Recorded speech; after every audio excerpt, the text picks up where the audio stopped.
బ్రహ్మ ముహూర్త సమయం అంటే ఎప్పుడు అనేది మాట్లాడుకుందాము.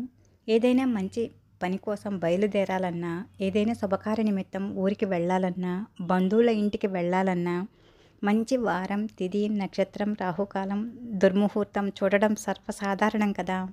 ఏ రోజైనా బ్రహ్మ ముహూర్త సమయంలో రాహుకాలాలు చూడాల్సిన పని ఉండదు.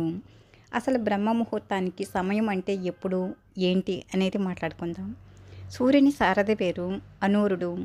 ఇతడు కశ్యప బ్రహ్మకు వింతాదేవికి జన్మించినవాడు. అనూరుడు అంటే కాళ్ళు లేనివాడు అని అర్థం. కశ్యప బ్రహ్మకు కద్రువ, వినత అని ఇద్దరు భార్యలు. కద్రువ, వినతలు సంతానం కోసం కశ్యపుని ఎంతగానో ఆరాధించి సేవలు చేశారు. కద్రువ తనకు 1000 మంది సంతానం కావాలని కోరుకుంది.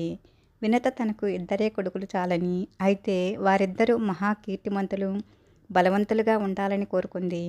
కశ్యపుడు వారిద్దరికీ వారి వారి వరాలను అనుగ్రహించాడు. కద్రువ 1000 అండాలను ప్రసవించింది.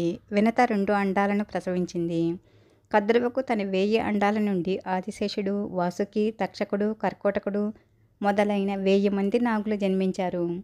వినత అండాలు ఎన్ని రోజులకి పగలకపోయేసరికి ఆతృత పట్టలేక ఒక గుడ్డును బయటకు తీసి కొద్దిగా చిదిమేసరికి దాని నుండి పూర్తిగా అవయవాలు ఏర్పడిన శిశువు బయటపడింది. వినత ఎంతో దుఃఖించింది.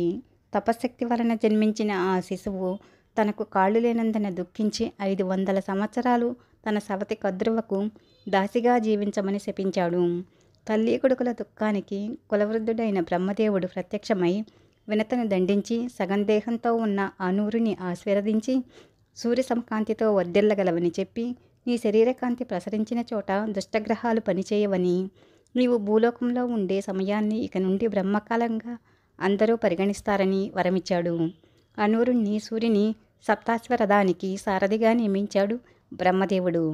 వింతాదేవికి 2వ అండం నుండి జన్మించిన వాడే బలశాలి గరుత్మంతుడు.